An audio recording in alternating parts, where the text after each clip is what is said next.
Today is January 12th. Today's quote is entitled, 1% non-commitment will kill you. Maya is looking for the 1% of non-commitment, our weak link, and that's where she'll enter.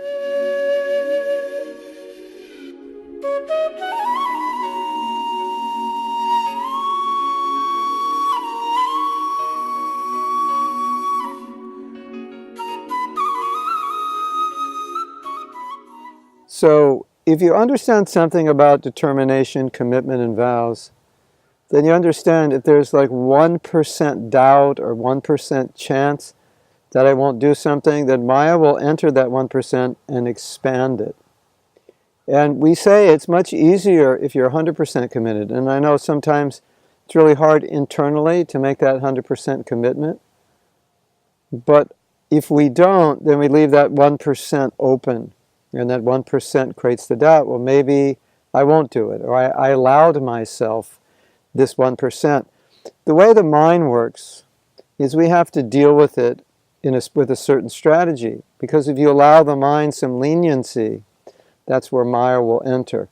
Well, I'll try to do this, but if I don't, it's okay. Or if I fail, it's okay. Well, sometimes we have to be like that because that's detachment. But sometimes it works against ourselves, where we give ourselves the leeway. Well, if it's too difficult, I won't do it. So we've given our mind some options. And sometimes you don't want to give your mind options, especially when you're committing. You don't want to leave options open because the mind will tend to take options.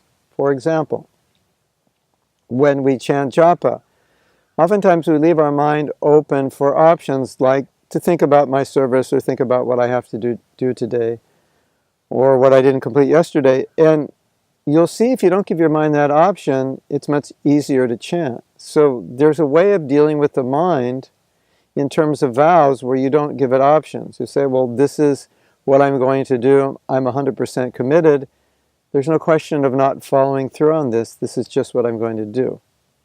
That's how you commit. And if you leave that 1% open, then Maya is going to work on that. And then 1% becomes 5 or 10. So it actually makes it much more difficult on ourselves if we allow ourselves even 1%, because that 1% of maybe I won't, or this is the 1% is the back door, the way out if this doesn't work, or it's okay if it doesn't work. As I said, in some situations, you may want to do that because what you're doing may be impossible to achieve. But when it's something you must commit to, like a vow or a marriage or something you've promised that must be done, then you don't want to leave yourself that 1%. Similarly, in anything we're doing in Krishna consciousness, if we're not totally faithful, totally fixed, totally into it, Maya's going to look for that part where we're not into it and say, okay, this is what I'm going to work on. Hare Krishna.